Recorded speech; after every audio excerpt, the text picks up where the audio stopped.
Can you guys see my screen? Yeah. Amazing. This is going to be like an hour long, maybe less, maybe a little bit more. We'll see how it goes. I'm going to teach you guys how to get some clients through YouTube. I'm just going to go into the whole system, all the processes, everything that I do for my private clients that actually get them results, just like Chris and Eric, every single month, get them a client through YouTube.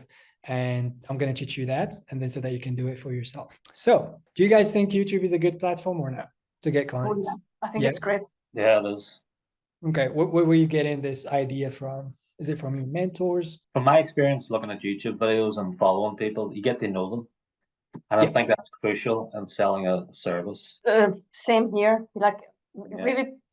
we follow a couple of the same people, but we also follow like different people, and the same here. Like you really get to know them. And then that was actually on my list. I forgot to tell you that because of the show, I want to document that every week. 100%, I agree with both of you. So the main difference between YouTube and everything else, basically, Instagram, TikTok, Facebook, LinkedIn, okay, apart from LinkedIn maybe, is that people go to Instagram, LinkedIn, Facebook to scroll, even YouTube Shorts, but they're not there with the mindsets to actually get an information or something. They just fall in this rabbit hole. It still happens to me sometimes. You just open Instagram automatically and just start scrolling, and then you're like, okay, wait, I need to pause. Versus YouTube, most people don't go there to just scroll through shorts.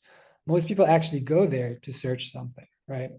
Problems in every single niche that you can think about in this world, from problems with having a hamster as a pet to multi-million-dollar companies that want to grow and they go to watch Alex Hormozy. So everyone goes to YouTube, or most people goes to YouTube to find answers for their questions. And that's what we want to do for your brand. We want to answer the questions of your target audience, get into their mind, see what problems they have and what do they type on YouTube, so that, and how can we make them find your content instead of your competitors' content, people who've been posting content there for like years and they have, let's say, 100,000 subscriber plus or whatever. Okay. And just to start with this, there's no such thing as a saturated niche on YouTube. People will always land clients. It's not like people only go to buy from the big dogs on YouTube. People who have 100K plus subscribers, that's who people go to buy from. There's always going to be someone who's going to buy from every single creator or brand on YouTube who knows how to convert them, who knows how to speak to their pain points, who knows how to target their target audience. Maybe Google as well, but people prefer to watch content instead of reading. And fun facts, even Google is going to show you videos at the top of your search, right? And if we can just go do a quick example, let's do how to grow fitness coaching business. I type that in Google and then scroll down a little bit. YouTube is going to suggest these videos. And this is Chris and Eric right here, right? Oh, there you go. Part of the top 3 results. Okay. And Chris and Eric, they haven't been posting content for 10 years plus for this specific niche. They changed niches, I think like 5 years ago, if I'm not wrong. And we were able to get them here at the top results. So someone is going to scroll down, find these videos, select this one, or this one, based on the thumbnail, title, etc. And then once they click on the video, they get in the funnel. And the more minutes, like you guys said, people spend watching your videos, the more money they're actually going to pay you, because the more they trust you and the more they believe that you're actually the expert in their niche. The YouTube game is all about creating the right content for your target clients and find them on the platform. Now, you can have the best content out there. You share the most recent value in your niche, but if you're not reaching those people on YouTube, no one is going to know about it.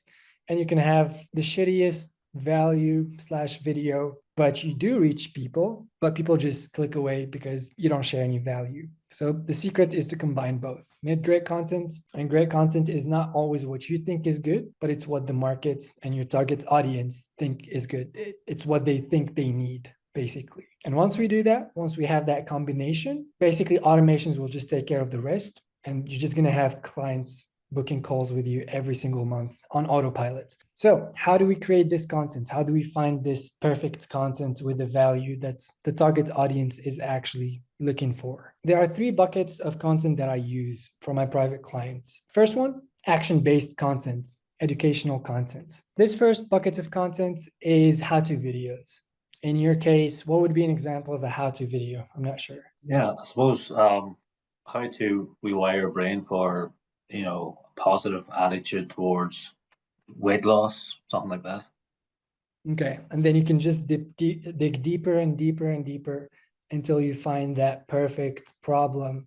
It doesn't have to summarize the whole thing that they face, Mhm. but it can be just one problem that they wake up one day and they face it. And then for fitness, what would that be? Yeah, I would say maybe like how to start, depending on how much weight someone wants to lose, like how to start your fat loss journey. So if you need to lose, let's say, like 30 pounds. Maybe lose weight without cardio or something. Now, these how-to videos are how people are actually going to find you on YouTube. They're not going to find you through other types of content that I'm going to go through later, but this is the problems that people face, and it's bleeding enough that they go to YouTube and search it. And what they're looking for is, sure, an answer, but they're also looking for a lot of other stuff.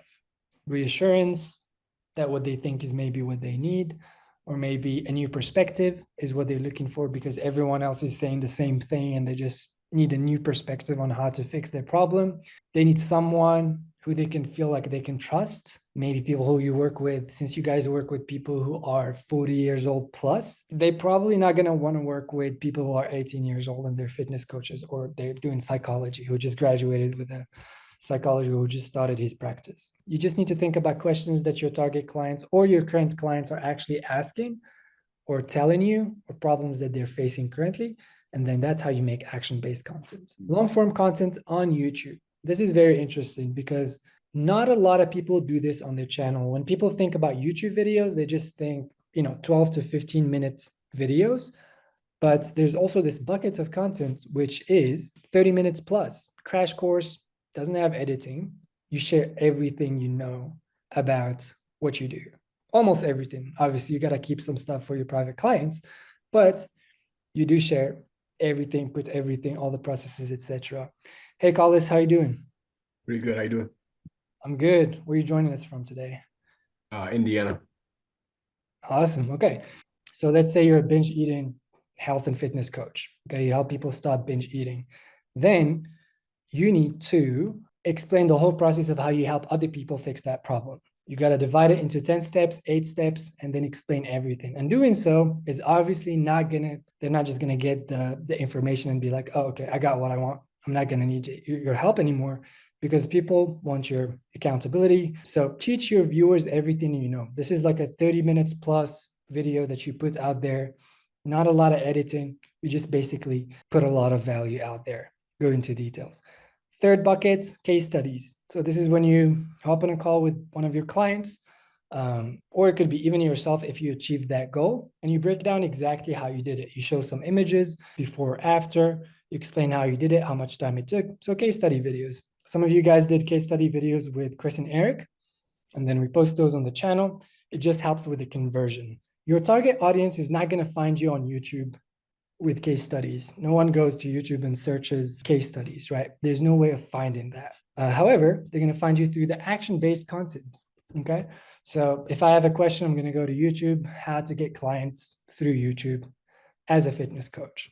Then you're going to find my video, and then you're going to watch that video. And then at the end of that video, I'm going to invite you to watch the course, which is 30 minutes, where I teach you everything I know about getting clients from YouTube. And then at the end of that course, I'm going to invite you to watch the case study, where I show you how I did it with other people and how I actually helped them get clients every single month. And then by the time you watch the case study, you're going to book a call, because you see that I know what I'm talking about. I did it with other people. You watched an hour of my content, so you know that I know what I'm talking about. And then you hop on a call with me. And then I sign you as a client. So this is the process in a nutshell. The question is, how do we find specific topics for these videos, for these buckets? How do I find what video should I make for how-to videos? There are a couple of methods. I'm going to share with you 2 methods that I use. The other ones, I keep them for my private clients, as cliche as it sounds. But if you use these methods, you're definitely going to find way more topic ideas than you need. First method, learn from your top competitors on YouTube. Do not copy, okay? So let's say we wanted to start working with Chris and Eric, help them find you guys on YouTube. I'm gonna go to Google, type how to grow fitness coaching business, right? I'm not supposed to find Chris and Eric here, so I'm gonna find this guy and then this guy right here. The idea is to go to YouTube, find your top competitors on YouTube and find what videos perform best for them, okay? And then you take those videos, phrase them for your own target perfect future clients. So don't copy paste, just get inspired. But if you're just starting out, you can copy paste basically. You can also check out their comment section. If they have a huge following, that means that people are actually commenting on their videos. So you can just go to the comments and see a bunch of questions that people ask them in the comments. And because they're this big guy, they don't have time to answer those comments. That's where you come in. You're not going to reply to every comment, but you're just going to take the questions that you think would be very common in your target audience that you're trying to help. Method 2, you need to break down your offer and service into steps. You can do that into 10 steps, 8 steps. It's similar to the crash course, except that you're making each section a completely different video, okay? So if you're a binge eating coach, a video could be understanding binge patterns and history. What are your triggers and habits? And you can always frame these in a way that your target client would search on YouTube. So how can I improve my body image? How can I stop eating processed food? All of these questions that you can type. So you can think about all the steps that happen in your coaching. So how to come up with the diet for busy dads, busy moms, whoever your target client is. You break down those and then you make videos about those. Yeah, so that's method 2. At the end of this session, I'm going to share with you a Google Doc that you can actually use. This works for any niche. And it's basically 24 video ideas that work for every single niche. Okay, if you need some inspiration, you can go through these. Laziest way to lose fat as a mom or a busy mom. Okay, laziest way to stop binge eating as an office worker. Okay, whatever that is for you. You can just go through this list. I'm going to share it with you later. And then, yeah, have fun with it. Get inspired, get some inspiration. I'm just going to pause here, see if anyone has some questions. We have psychology, neuropsychology, neuroscience, and fitness. And putting those together, would the algorithm mess up due to two different areas coming together? Probably, maybe not. What I would Okay. recommend is each one of you guys do a channel separately. But if your offer is together, like an offer that helps them both with their physical transformation as well as their psychological transformation, then that could be literally your niche, right? It's probably going to be one of the few channels, if not the only one, that combines both. Do you guys know any other channel that does that? Okay, there you go. I think people would be intrigued and very curious to learn more about you guys if, let's say, they come across Zita's video about how to lose fat in 30 days. And then they see that you also offer the psychological part of it, which they probably are facing at the same time, right? And people would rather work with you guys than hiring 2 different people to fix those problems. Now that we have ideas or a list of topics that we want to make videos about, okay, the how-to videos, we move on to scripting and structuring the YouTube video. Why is this important? If you find a really good video idea that a lot of people in your target audience are struggling with, then you make a video, you click on it, you watch the first 30 seconds, and it just doesn't flow in a smooth way. It just doesn't capture your attention. The host is talking about a lot of things at the same time, right? Then you're not going to keep that viewer for as long as possible. And the main goal of making content on YouTube is to keep them watching more minutes, right? You always want to have them watch more minutes of your content. That's where the structure and the script of your video comes in, right? You don't want to script a video that's word for word and you just read in like a robot. And you don't want to script a video where you spend 3 minutes in introduction, right? You don't even get straight to the point. And a video where you don't know where to put the call to action. Is it in the beginning, middle, end? Where should you put that? I'm going to share with you the structure that we use to keep viewers watching for as long as possible and also lead them or link them and invite them to watch other videos. So they just keep consuming your content like in a loop, basically. So ChatGPT is not going to help you with this just because ChatGPT doesn't know the human psychology behind a video and what humans like. It's going to give you the perfect structure for bullet points for like things that you should talk about in the video, but it's not going to be engaging for the viewer. Okay. Freestyling is not going to help you either unless you're Jordan Peterson. So here's the video structure that made my perfect clients thousands of dollars every month. Step one, we need a hook, 30 seconds max. We don't need to be introducing or hooking people for more than 30 seconds. Okay. Unless it's the course video, then that's a different game. You can go to like 2 minutes and then you're probably good because the video is like 45 minutes long. Okay. And you want to make sure you explain everything you want to talk about in that course. So hook, you need to write it word for word. That's the only part of the YouTube scripts that you actually should write it word for word. You don't want to mess it up. It's the first impression that you give the viewer. You want to keep it short and you just want to confirm the topic of the video because they saw a thumbnail, they saw a title, they click on it, and they just want to be reassured that this is what you're going to talk about and it's not a clickbait. If the thumbnail and the title says how to lose fat in 30 days, and in the hook, you tell them, well, I'm going to tell you how to build muscles, right? Which is a terrible example. Or you're going to tell them how to do it in 60 days. So the title said 30 days, and you're telling them in the video that you're going to do in 60 days. So it's a clickbait. They're going to leave the video. So you want to confirm the topic of the video that they saw on the thumbnail and title. Very important. You also want to do some social proof. Why should they listen to you? Did you help other people achieve that goal? Did you achieve it yourself? And then the next one is transition. You need to transition into the body of the video. And this is where we share value with them. For some reason, this is why you've probably seen every single or every other YouTube video, they always share with you 3 tips or 5 tips. Unless it's a long video, then it's a 10 tips. So number 3 and number 5, people love it. So make sure your bullet points or your value points are 3 or 5.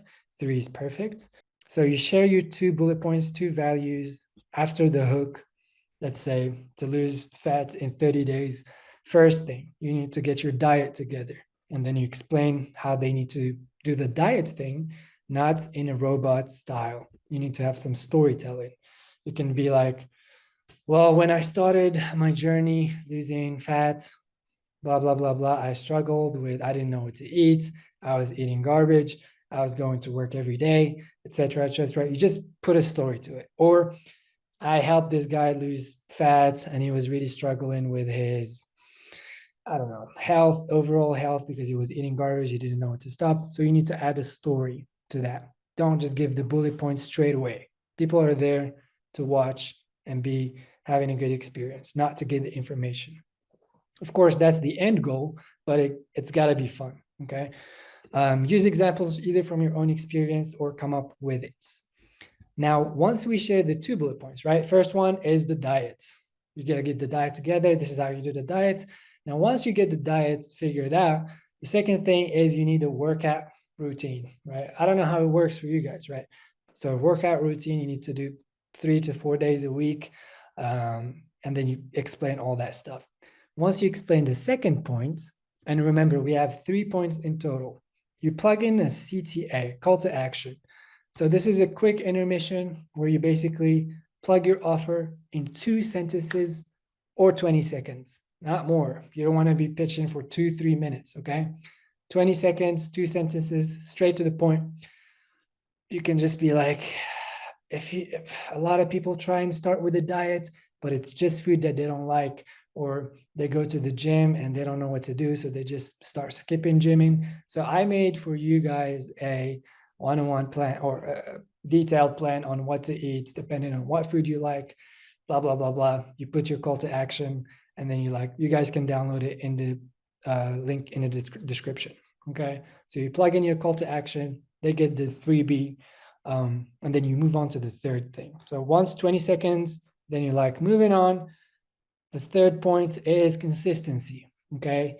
You need to stay consistent. I struggled with this. Again, storytelling, not robot style, give examples, and boom, there you have a really good engaging video compared to Point number one, get a diet. Point number two, go to the gym.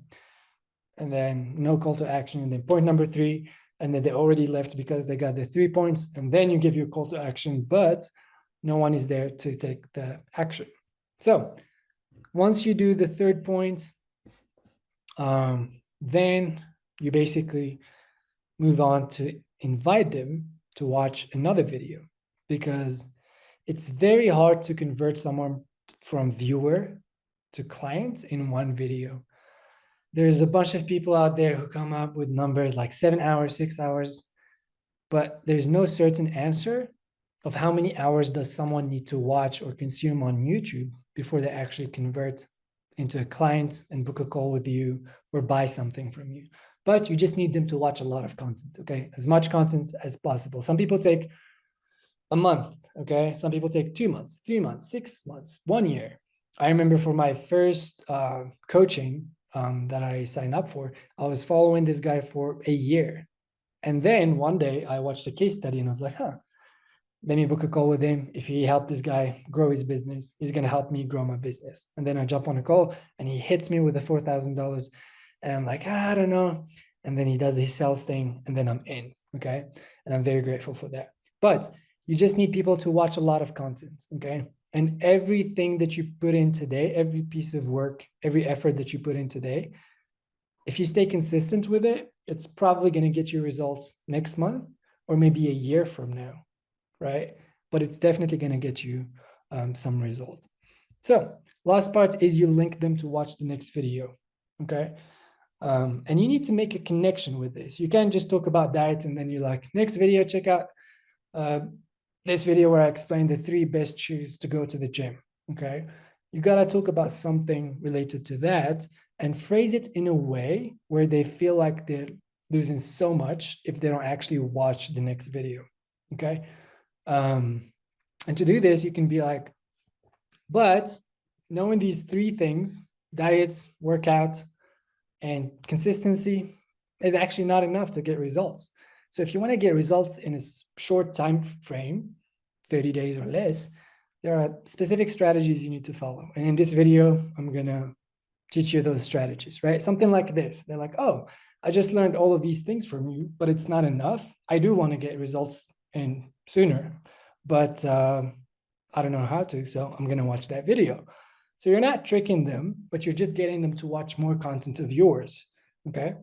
Or you can be like, watch this crash course or this long video where I explain the whole process that I use with my private clients.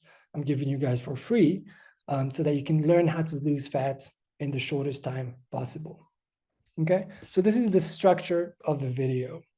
The structure makes sure that your viewer stays engaged, watches the video as long as possible, and watches another video after finishing the first video. I'm just gonna pause here if you guys have any questions.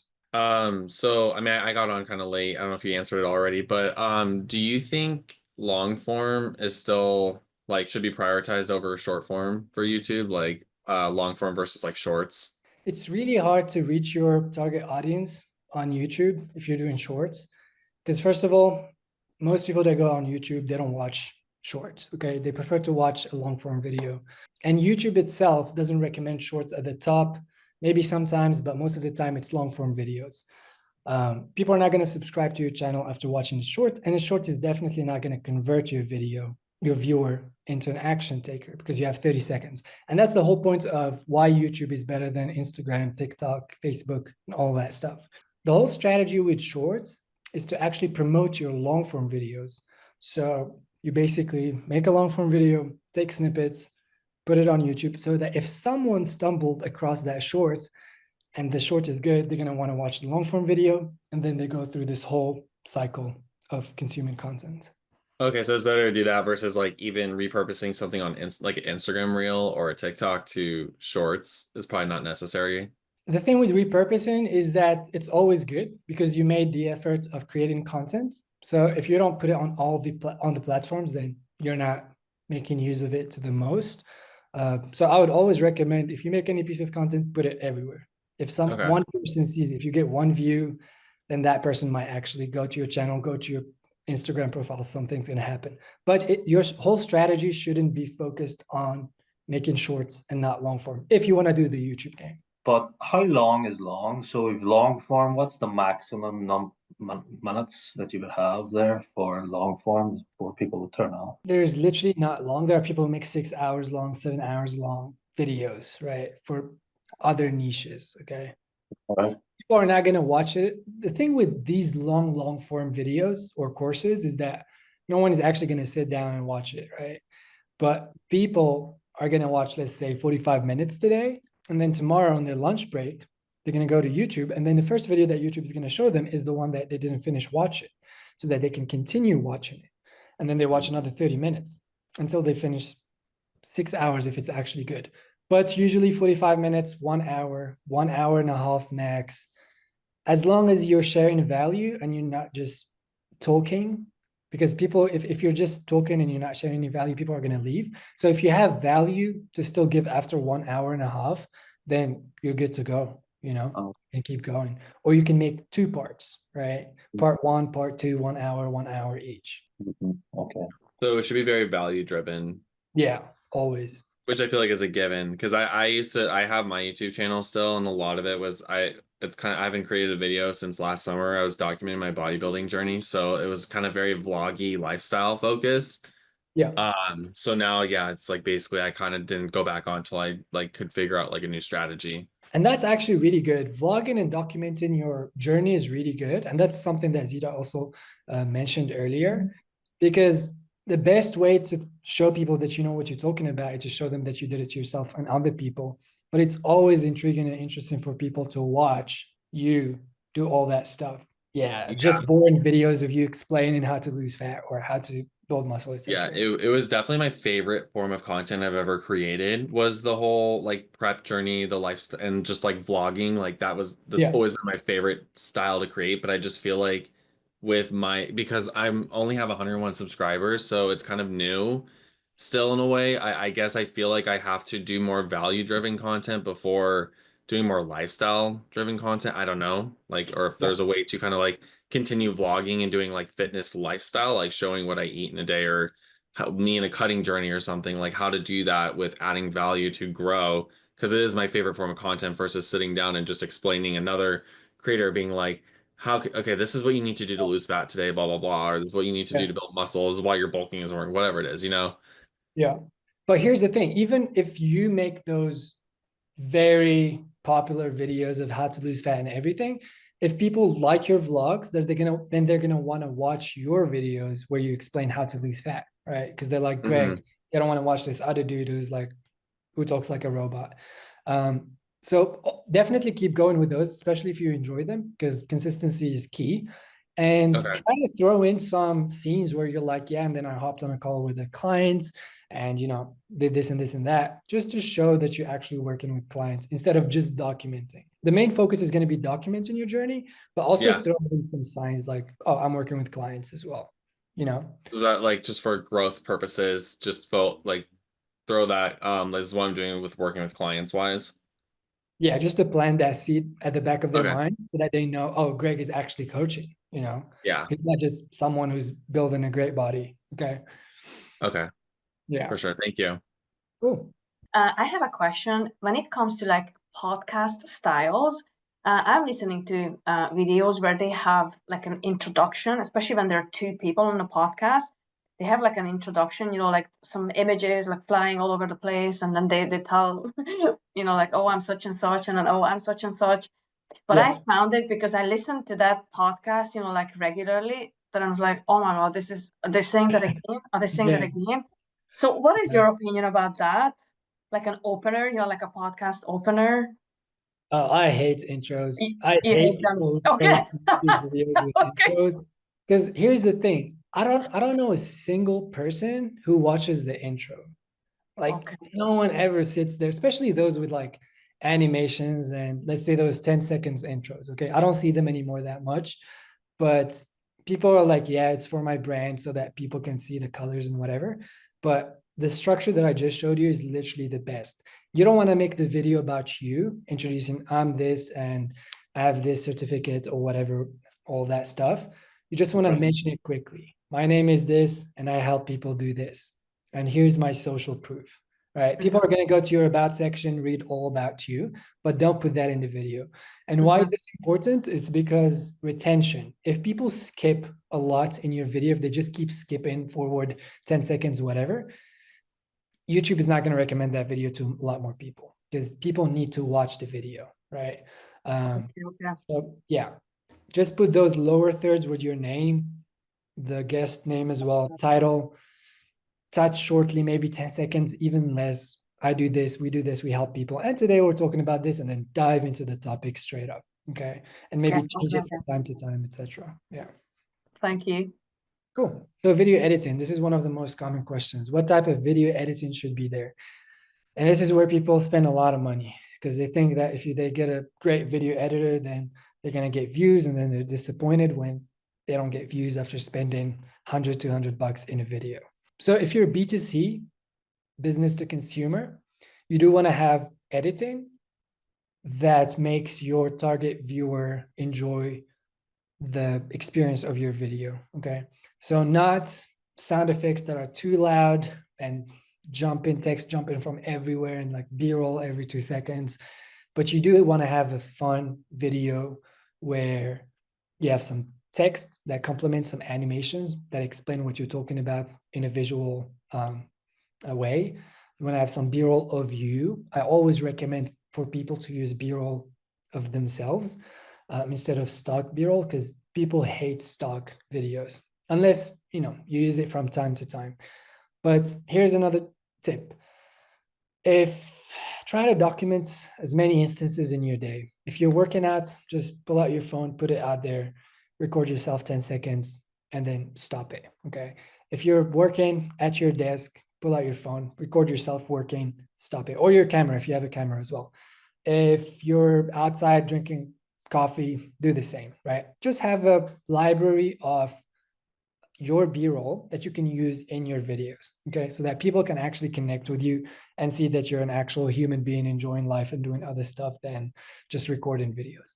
So that's if you're B2C. If you're B2B, then the editing should be minimal because you're talking to businesses. They're more interested in the value solution that you're going to talk about instead of being entertained watching your video. But still, you need to have some good editing in the first 30 seconds at least of your video. So again, the best way to know what type of editing you need to do in your videos is to go to your top competitors on YouTube, see what type of video editing they're doing, and see you as a viewer, what did you enjoy about that editing? What did you not enjoy about that editing? And then try and apply it for your video. You can have a video with literally no editing, but if you're not a good speaker and you're going to have cuts every 2-3 seconds of you messing up or stuttering or whatever, then you probably need some editing. But if you're a good speaker, then maybe try even 10-minute long videos of you speaking and try and add some animations if you can. But yeah, it's up to you, up to your audience, what they like, and you can always learn from your competitors. Questions about editing? What do you think about CapCut on the desktop for editing? It's really good. Yeah, it's actually pretty good. I just discovered it for desktop, and I used it to edit a testimonial, and I'm wondering, like, I don't know if you've used it at all for like editing YouTube videos, because I was tired of using iMovie. It was just really, it was free, but it was like awful, and I don't want to pay for Adobe. Yeah. I haven't used it. I think one of my editors use CapCut for certain edits, but mainly we use Adobe Premiere Pro. But honestly, any editing software is going to get the job done, as long as it can do the stuff. I don't know if CapCut is free, or is it free, or because it was free when I edited a 16-minute video. I don't know if I don't know where they cut it off to wanting you to pay. I haven't gotten that far. I'm hoping maybe I can I don't know. I'm hoping I can get away with using it for free. I would probably actually pay a little something to use it, to be honest, because it was easier to for newbies. It was easier to understand to do than Adobe Premiere. And I'd rather do Adobe Premiere when I'm making more money, like in any shape or form. But like for starters, I would even pay for CapCut if I had to. It's more straightforward. Oh yeah, no, sorry. CapCut is free. It's only like certain elements, like depending on what kind of transitions or text styles or like whatever you want to use, they have like the pro version. So you have to pay for that. But otherwise, like there's a lot of free stuff or templates that you can choose from, or transitions even. Okay. Interesting. Yeah. Okay, cool. Yeah. There you go. Okay, so content packaging, thumbnails, titles are very important actually. So you get the topic of your video correct. Okay.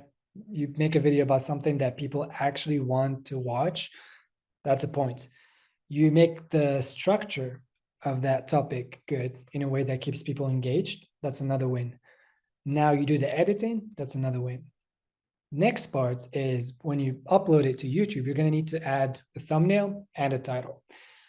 If you have a shitty thumbnail, let's say you did all of those things perfectly, and you have a shitty thumbnail, shitty title, and we can also add description and SEO key tags into that as well. Then, first of all, no one is going to have your video pop up on their recommendation browsing feature on YouTube if they search that title. But even if you do pop up there and they see a shitty thumbnail and they see other videos with really good thumbnail that catches their attention, then they're going to click on the other videos. And those are your competitors. They're basically stealing your perfect future clients. Okay. So it's a small details that people make a decision about in less than 2-3 seconds. Okay. And they see a thumbnail that they like, a title that complements that thumbnail, they click on it, they watch the video. So how can we make a good thumbnail for our videos? You don't need to be an amazing graphic designer, but you do need to know the psychology behind it, because even good graphic designers, if they don't understand the psychology behind a thumbnail, they're not going to make a good thumbnail, even though it looks good. So psychology of a thumbnail is basically triggering one of these emotions. You either need to trigger fear, desire, or curiosity. This goes both for your thumbnail and your title. If your title and thumbnail don't trigger one of these emotions, then no one is going to click on your thumbnail to watch. Let's say you guys want to scale to $10,000 per month, and you saw one of Chris and Eric's videos that says, this is how we scaled to $10,000, or this is how we helped him scale to $10,000. So fear, no, yeah, there's no fear. Desire, yes, this is what you desire to accomplish. So that's going to make you click on that thumbnail if there's other thumbnails that talk about something else, like how to get clients or how to do this, how to do that. So if $10,000 is something that you desire, that's going to trigger that emotion. Curiosity, maybe if the title says this simple strategy helped him scale to $10,000, then you're curious about that strategy. What strategy are they going to talk about? And then you click on it. And maybe for fear, the fear of missing out on that secret strategy is also triggered. So all of this makes you click on that thumbnail or that video to watch it. So the combination of a title and a thumbnail, both of them triggering these emotions, is what makes someone click on a video. And you can think about it later today, tomorrow, when you go on YouTube and watch videos. Before you click on a thumbnail, ask yourself, why did I click on it? And you're going to see that it's one of these emotions. Now, the visual aspects of a thumbnail is also very important, right? Because our eyes like visual stuff, things that are eye-catchy, okay?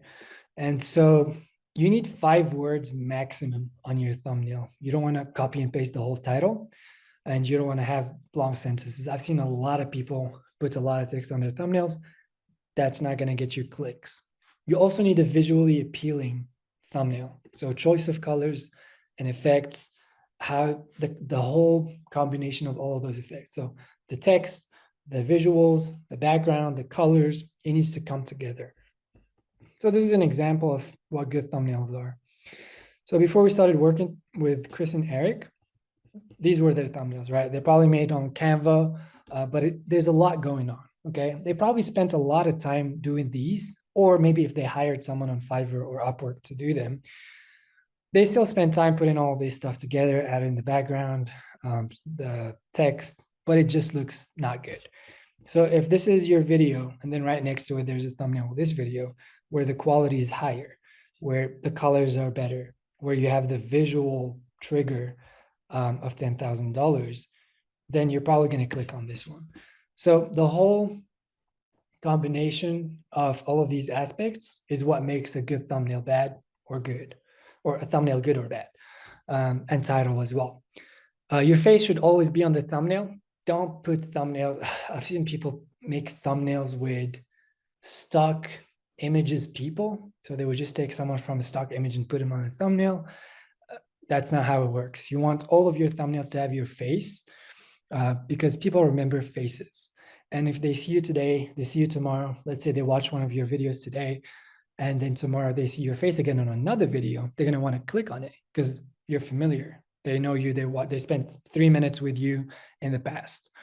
So always have your face on it. You can use some AI image enhancing tools that make your images look better. But again, if you don't want to spend hours on a thumbnail, just outsource it to someone who can do it for you. It's better for you to spend 2 hours, let's say, on your coaching business, on actually figuring out your systems in your business, than you figuring out how to make a thumbnail on Canva. And after 2 hours, it's not going to look as good as someone who does it for a living and spent years learning how to make them. So what I would recommend, especially for thumbnails, is to go for this. You should still think about the psychology of that thumbnail, what you want the thumbnail to have, and then tell the designer how to make the thumbnail, what you have on mind, because not all designers understand psychology of thumbnails, and then they just use their technical and knowledge to basically make your thumbnail. So that's it for thumbnails. Title, keep it short. It needs to add context to the thumbnail. Use keywords, because again, SEO, and you want to use those trigger emotions, words. Use numbers. People love numbers in titles, whether it's days, whether it's money, whether it's time, whatever it is. And yeah, optimize the title for the search volume. So phrase titles and questions. If your target audience is going to go to YouTube and type a question, then maybe you should phrase your title as close to that question as possible. And this is how you make your packaging. So everything that I taught you in this session is basically starting from finding the right topic for your target audience, how to make that content in a way that converts your viewer and makes them consume your content and take action from the video. These are a couple of scenarios why, and if you decide to start a YouTube channel, how it's going to help your business. Okay. So scenario number one, people are going to find your content on YouTube, watch 2 to 3 videos, subscribe because they like you, take a call to action, maybe consume some more content, then take a call to action, buy from you. Okay. Maybe it's going to take a month, maybe it's going to take 6 months, but this is scenario number one. Very straightforward. Scenario number two, they find you on Instagram, Facebook, LinkedIn. Maybe you cold DM them, or maybe they just found your content. They look you up on YouTube or Google, find your channel. Then you go back to scenario number one. So consume your content, watch 2 to 3 videos, etc. Scenario number three, you start a conversation through a DM. They go to your profile, check your channel, always go back to your scenario. So any outreach method that you use, whether that's ads, cold DMs, email outreach, people are always going to go look you up on Google and YouTube. And once they watch the first video and you get them into this whole system of consuming value content and then offering them a call to action to take, is going to get you a client, whether indirectly through YouTube or by nurturing those leads from other outreach methods. Now, the third one is Chris and Eric told me that they taught you a high tickets pathway funnel to use with meta ads. So Facebook and Instagram to get them into your masterclass, I think. So the idea is to copy that funnel, except that this time, the call to action on YouTube is going to be inviting people to go and check out that masterclass on that funnel. So instead of having leads come through ads, you're going to have leads coming organically through YouTube. And then again, once they watch the masterclass, they can book a call with you, etc. And this is something that we're doing with Chris and Eric. So the 365 days content calendar is something that gets leads every single month. in the funnel. So people are downloading that content calendar, they're in the funnel, they reach out to them via email, or they just book a call, but they're in the funnel, basically. They took action. So does this stuff actually work? It probably works. I mean, I've helped over 25 people do this, and your mentors, Chris and Eric, are doing this on YouTube. They're getting clients through YouTube. So it definitely works. Not sure if maybe some people here actually found Chris and Eric through YouTube, or they did check out their YouTube channels at some point. That's how you know it actually works, because it nurtures people. So why is not everyone on YouTube? Why isn't everyone on YouTube if it actually works? It's uncomfortable. Not everyone wants to be in front of a camera, but most importantly, post their content on YouTube, because it's embarrassing to post the first video and then you get 50 views or 20 views, especially if you spend like 10 hours working on it. So you just delete it like 2 days later and you're like, yeah, YouTube is not for me. But that's actually the YouTube barrier that's keeping a lot of people from entering the YouTube game and getting clients. And your top competitors on YouTube right now are benefiting from this, because people just want to put in the time, or they're just uncomfortable, or they don't want to be that one friend who posts video on YouTube and they don't get any views, although everyone starts there. You either don't have the technical knowledge. So now you do have the technical knowledge, because people pay me premium prices to get access to this system. Well, we do it for them, but this is how the whole thing works, okay? Or you just don't have the technical knowledge for the graphic design stuff, like thumbnails, video editing, SEO, how to do research, all that stuff. Maybe you don't have time to do it.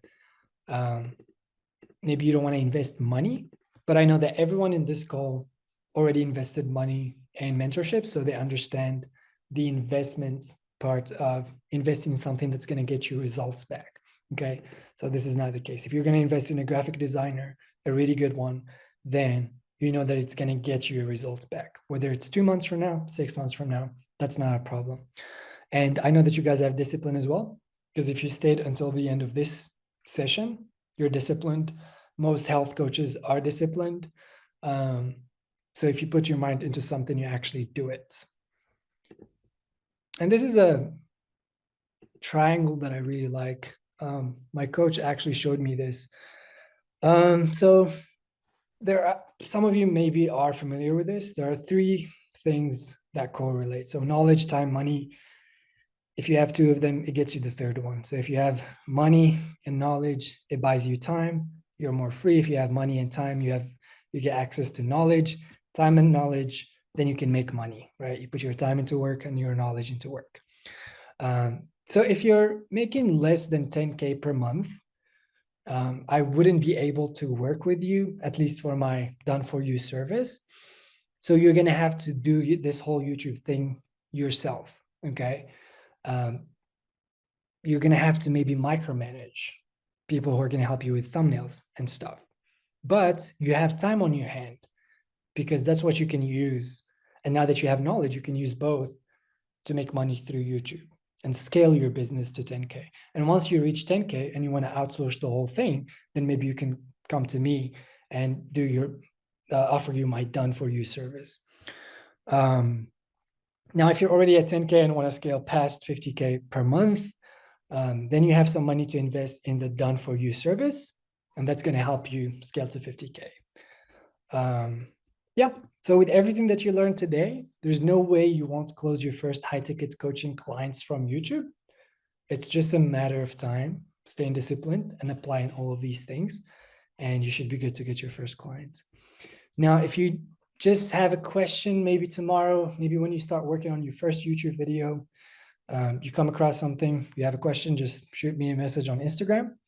This is my Instagram, and I'll be happy to answer that. Yeah, you can also tell me about your high ticket offer. I'll be happy to throw some ideas in the air on how you can make your content unique on YouTube and get you some more clients. Okay. Thank you so much, so Yasin. much.